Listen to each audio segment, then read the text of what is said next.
Hello everyone. तो last class में हमने डिस्कस किया था टाइप 1 एडजस्टमेंट। एक बार मैं छोटा सा आपको रिकैप दे देता हूँ। टाइप 1 एंड टाइप 2 एडजस्टमेंट हमने किसे कहा था? तो टाइप 1 एडजस्टमेंट हमारा था जहाँ पे हमें new partner share of capital given नहीं होता था और हमें एक बात लिखी होती थी कि new partner will bring proportionate capital, या लिखा होता था new partner will bring sufficient capital.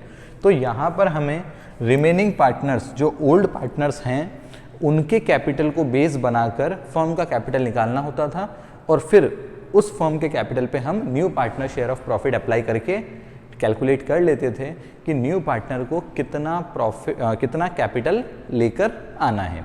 And type 2 adjustment की अगर मैं बात करूं तो टाइप 2 एडजस्टमेंट बात करता है adjust the capital of old partners on the basis of new partner capital.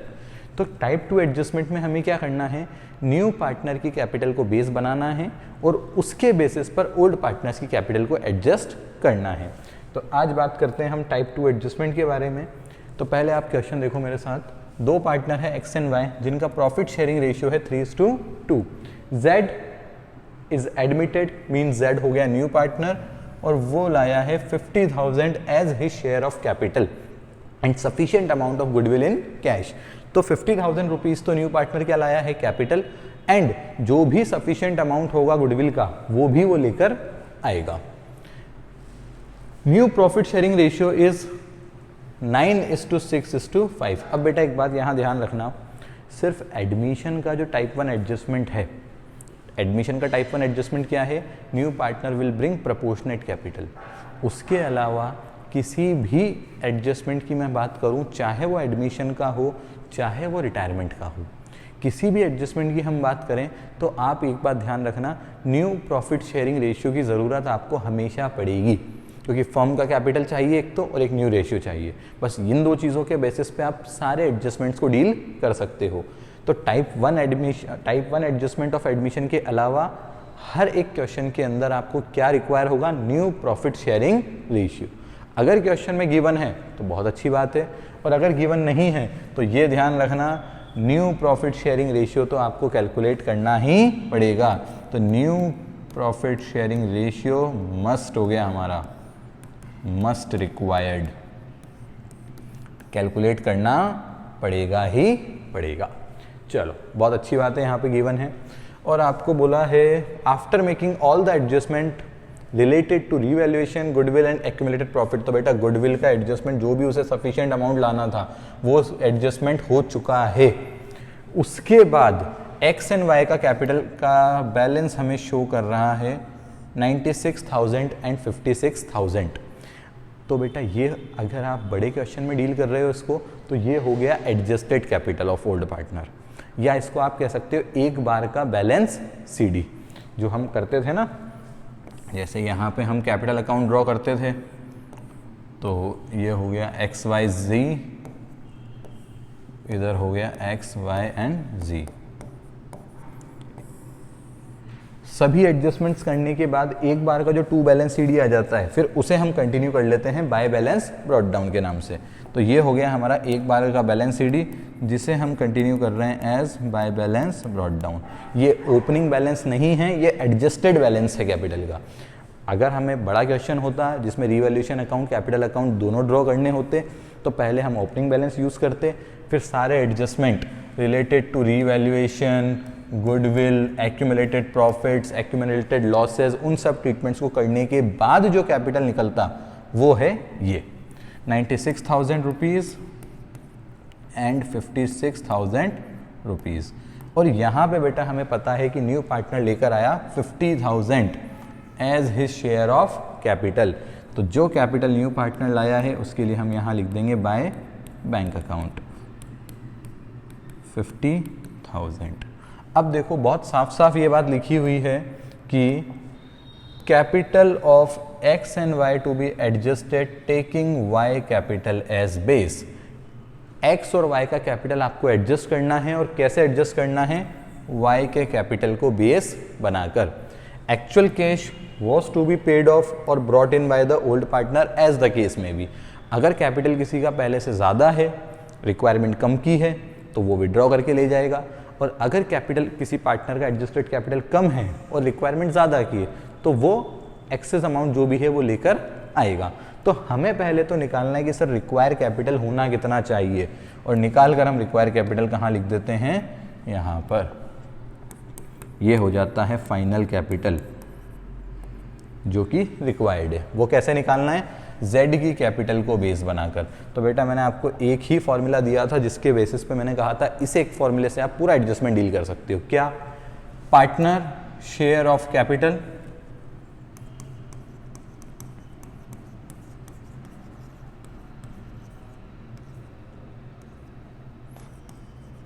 Equals to firm capital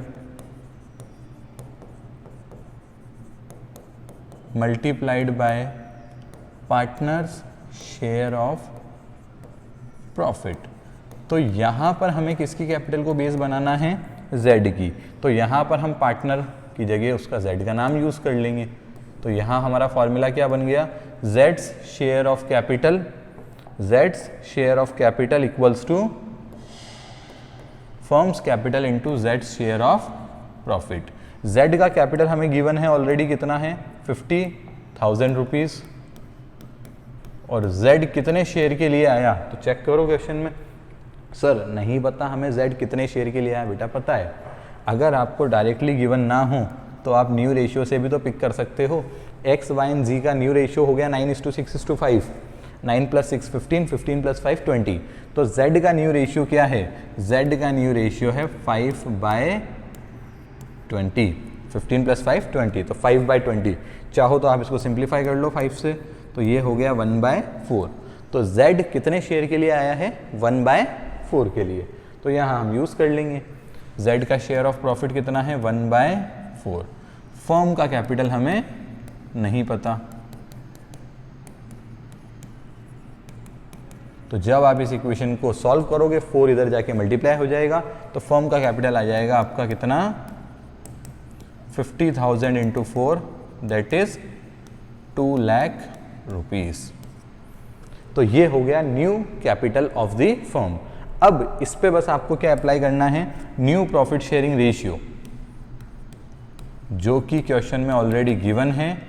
अगर गिवन नहीं होता तो पहले हमें new profit sharing ratio calculate करना पड़ता। ये रहा हमारा new profit sharing ratio. The new profit sharing ratio between X, Y and Z is 9:6:5। तो न्यू रेशियो है 9:6:5। तो 965 हम यूज़ कर लेंगे। तो X शेयर ऑफ कैपिटल कितना होना चाहिए, फर्म के कैपिटल पे आप X का शेयर अप्लाई कर दो। फर्म का कैपिटल है 2 लाख रुपए का, 2 लाख रुपए के ऊपर आप अप्लाई कर दो X का 9/20। ऐसे ही जब आपको Y का शेयर ऑफ कैपिटल निकालना है तो फर्म के कैपिटल पे आप अप्लाई कर दो Y का, दैट इज 6/20।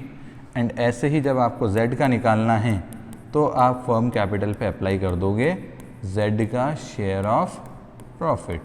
हालांकि बेटा Z का आपको कैलकुलेट करने की ज़रूरत नहीं थी, क्योंकि Z के कैपिटल को ही तो बेस बना के हमने फर्म का कैपिटल कैलकुलेट किया था। तो Z का आपको निकालने की ज़रूरत नहीं थी, बट अगर निकाल भी दोगे तो उससे कोई प्रॉब्लम आपको नहीं होने वाली। चलो, तो इसको जब आप सॉल्व करोगे तो ये आ जाएगा आपका 90,000, ये आ गया आपका 60,000 एंड ये आ गया आपका 50,000। तो ये क्या हो गया सर, ये हो गया required capital of the partner, या इसको आप कह सकते हो final capital of partners. X का कैपिटल होना चाहिए 90,000, मैं इसको, और पुराना कैपिटल कितना था 96,000। एडजस्टेड कैपिटल एक्स का कितना था 96,000 एंड रिक्वायर्ड कैपिटल कितना है 90,000। तो x को 90,000 कैपिटल की रिक्वायरमेंट थी, पर x का ऑलरेडी कैपिटल कितना है 96,000। तो 6,000 का कैपिटल x कर लेगा विड्रू करेगा, तो एंट्री बन जाएगी x capital account debit to bank, x capital account debit to bank. कितने 90,000 से नहीं, 90,000 कैपिटल की रिक्वायरमेंट है, एग्जिस्टिंग कैपिटल है 96,000, तो 6,000 वो विड्रॉ करके ले जाएगा। ठीक है, तो एंट्री अगर आपसे पूछी जाए तो बन जाएगी X capital account debit to bank account. Y की हम बात करें तो वाई का कैपिटल एडजस्टेड कैपिटल है 56,000, रिक्वायर्ड कैपिटल है 60,000, तो वाई का 60,000 का रिक्वायरमेंट है, अवेलेबल है 56, तो 4,000 का कैपिटल वाई लेकर आएगा।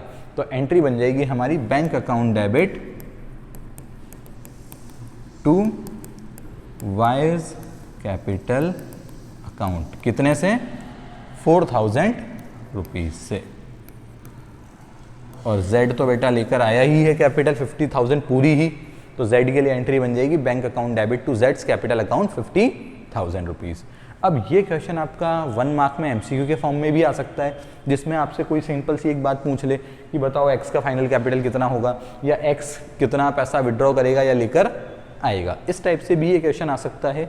और बड़े क्वेश्चन की हम बात करें तो 6 मार्क के अंदर तो इस क्वेश्चन का एक एडजस्टमेंट आता ही आता है, चाहे टाइप 1 का आए या टाइप 2 का आए। अब बड़े क्वेश्चन में इसको किस तरह से हमें डील करना है, तो बेटा कुछ नहीं, जो फाइनल आपका कैपिटल है, ये जो रिक्वायर्ड कैपिटल है 90,000, 60,000 एंड 50,000, इसे हम एज अ फाइनल कैपिटल यहाँ यूज़ कर लेंगे। 90,000, 60,000 एंड 50,000, बस अब कर दो इसको फाइनली आप बैलेंस। जैसे कि x की हम बात करें तो एक एक अकाउंट हम बैलेंस करते जाते हैं। 96,000 x का टोटल आ गया, 96,000 इधर टोटल आ गया, 96 में से 90,000 माइनस किया हमने तो 6,000 का यहाँ आ गया हमारा बैलेंस, और इसे हम लिख देंगे टू बैंक। टू बैंक का मीनिंग हो गया withdrawn by the partner. X withdrew 6,000, यहाँ से भी अगर आप एंट्री पिक करते तो यहाँ से भी एंट्री बन जाती है आपकी X capital account debit to bank account. Check कर लो, X capital account debit to bank account. Y का हम देखें तो बेटा वाई का आप देखोगे तो इस डेबिट साइड का बैलेंस ज़्यादा है, मतलब डेबिट साइड का टोटल ज़्यादा है, तो डेबिट साइड का टोटल हम पहले लिखेंगे, उसे फिर क्रेडिट साइड लिख देंगे। और 60,000 में से जब 56,000 हमने डिडक्ट किया तो 4,000 रुपीज़ का बैलेंस आपको यहाँ देखने को मिल गया। यहाँ आएगा तो by bank account, balancing figure. अब यहाँ से अगर आप एंट्री पिक करते तो यहाँ से आपकी एंट्री बन जाती bank account debit to partners capital account, और पार्टनर कौन है? वाई, तो एंट्री बन जाती है आपकी bank account debit to Y's capital account. देखो यहाँ पर entry bank account debit to Y's capital account, कितने से? 4,000 रुपीज़ से। एंड Z की हम बात करें तो Z को हमें बैलेंस करने की ज़रूरत नहीं है, और करोगे तो भी बैलेंस आएगा नहीं, क्योंकि इधर का टोटल और उधर का टोटल आपका क्या है? ऑलरेडी बराबर 50,000 एंड 50,000। ठीक है बेटा, तो ये हमारा ख़त्म होता है type 1 and type 2 adjustment of admission. इसके बाद हम नेक्स्ट वीडियो में डिस्कस करेंगे adjustment related to retirement of partner. Bye.